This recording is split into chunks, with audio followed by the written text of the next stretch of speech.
Well, I suppose you are at least trying to maintain some level of humanity in whatever you're doing.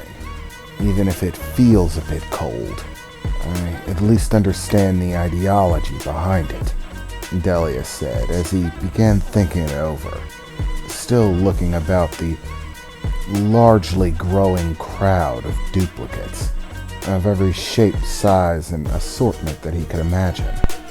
But there's still a few things I don't understand. For example, why this conversation even matters. I mean, isn't this memory just going to get deleted? Does it really count for anything? And what about other relationships that you develop through these duplicates? Is that all just forgotten? Well, forgotten is a poor choice of words, perhaps, Jax replied. The truth is, we don't really forget anything. We simply have that information taken away when not necessary. Everything that we experience is uploaded to memory cores, very large ones, to accommodate our massive numbers and influx of gathering of experience and knowledge. For example, in the solar system that I originate from, with my home planet of Earth, I've set the planet Pluto up as a sort of super processor. Its placement far away from the sun and its ice-cool temperatures are perfect for a super processor. Free ventilation, you might say. Keeps everything nice and cool. 'Cause trust me, that equipment can run hot. So I basically altered the entire planet, turning the entire thing into a gigantic processor, complete with lots of memory storage. Whenever we perform our regular uploads, in which we're erased and replaced with the information from Jax Prime, all of our unnecessary experiences are stored in one of those databases. Jax Prime is able to access it at will. The memories are stored outside of him, so he doesn't regularly have to deal with them. Because trust me, dealing with all of the experiences and memories of all of our countless different versions, trying to pack all of that into one head is impossible. It would fry you like an egg. It's just too much experience. Too many contradictory timelines and events. It would send your head spinning just to think about it. So the memory is stored outside of our primary Jax Prime. And he's the only one who has direct access, able to tap into those bits of information and experience when it's necessary. Basically, if he bumps into someone he doesn't know, that claims that they know him, he can immediately access one of these core memory databanks super processors and be uploaded with any and all relevant information, experiences and interactions with that individual, anything necessary to bring him up to date, and let him know who he's dealing with. The rest of us have to work on sort of a need-to-know basis. Basically, we're stripped of all of our primary memories. However, that doesn't mean our interactions are pointless. Our interactions with you actually collate and quantify a detailed profile of you, who you are, our interactions, whether you're trustworthy, friendly, or an enemy. Lots of bits of information about you are stored, without storing the overall experiences. So, even if I were to be destroyed after performing one of these uplinks, the memories of you would still remain, and the quantified data would be transferred to all Jaxes.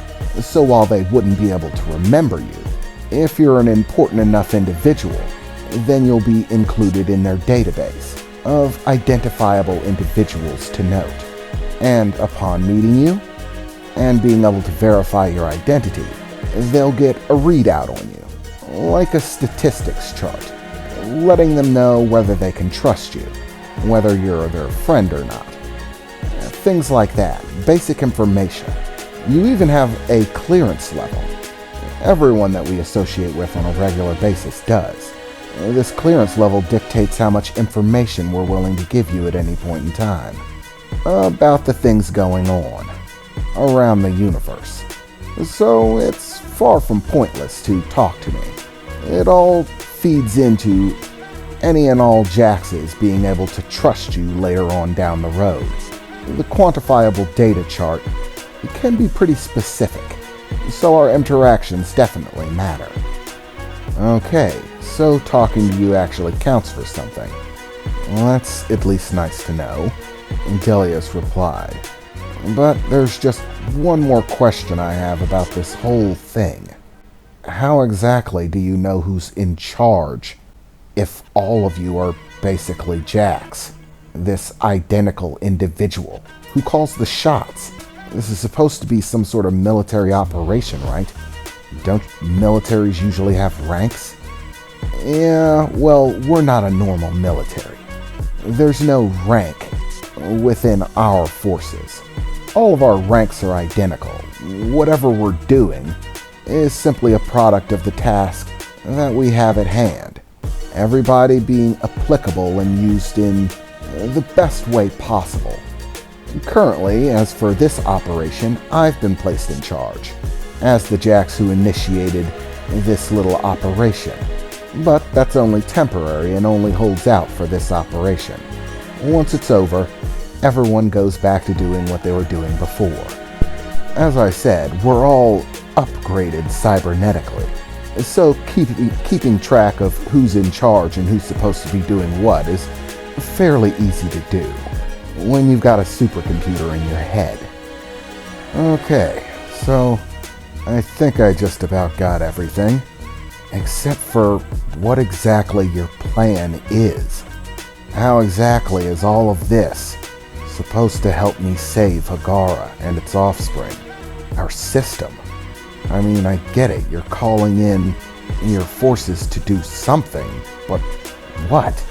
You still haven't been specific on the plan, and I couldn't make heads or tails of that display in there. Most of it was in languages that I couldn't read, and I've been picking up on quite a few. Wow, you were actually able to read that stuff? Some of those things were only displayed for microseconds, nanoseconds, or even less. You really have some sharp eyes. Well, I kind of have to, Delius replied. So, what's the plan? And why are we in a docking bay? Shouldn't we be somewhere else? Why did we transfer over to this ship at all? Well, those are all pretty simple questions to answer. We're in the docking bay because we're waiting for a specific individual. We transferred over to this ship because it's, well, far more applicable to what we're going to be doing. Trust me, we're going to need it. And as far as the overall plan to save your system, Hagara, and its offspring, it's really a few simple steps. Right now we're in step 1, assemble our forces, and then march in to hopeless space. This is one of several ships that's going to close in from different angles. It's a big sector, so we're going to have to do a mop-up. There are lots of those things that I showed you running about, and they're exceptionally dangerous, so I'm needing really heavy forces to help deal with them. We're on board this vessel because this is going to be the primary assault ship. This one's going right into the thick of it, while the rest are going to be combing the outskirts in order to wipe up any of the stragglers and make sure the sector's clear. We're diving into the rattlesnake nest, so to speak. The largest cluster where all of them seem to be gathered in the heaviest numbers. It's going to be a battle, that's for sure. One hell of one. One for the books. Our end goal is to, of course, clear the creatures. Once they're no longer infesting that sector of space, we're free to begin our work. That's step 2. That sector of space that's completely flooded with the radiation that Hagara needs is going to become the site of, well, sort of a transfer. Basically, I'm going to build a gate, just like the one that we passed through to get here. But here's the fix. A gate big enough to pass Hagara through it. I'm gonna take your entire planet and move it to a completely different place in the universe, countless trillions of miles away, in a single instant. The problem with that being that Hagara is freaking huge. Absolutely massive. The amount of energy it's going to take to pull him through a gate, well, quite frankly, it's staggering. And that's not even the end of the plan, because I can't just pull Hagara through with no consequence. It's the center of your entire system. If I did that, every planet and star in your system would be thrown for a complete and utter loop. Based on calculations, they'd start colliding with each other. The stars fighting over which one would become the dominant gravitational force, colliding with each other, while the planets get sucked up in the mix, falling into the stars and burning away. It's not a pretty picture no matter how you look at it. So, in order to make sure that your universe doesn't go bye-bye, or at least your planetary system, I basically have to double my effort. At the exact same time that I'm creating this massive gate to move Hagara into hopeless space, the area that we're planning to clear now, I've also designated a star, an Omega-level star, one with a gravitational field nearly identical to that of Hagara's. Basically, I'm pulling a switch, and I have to be extremely precise on doing it.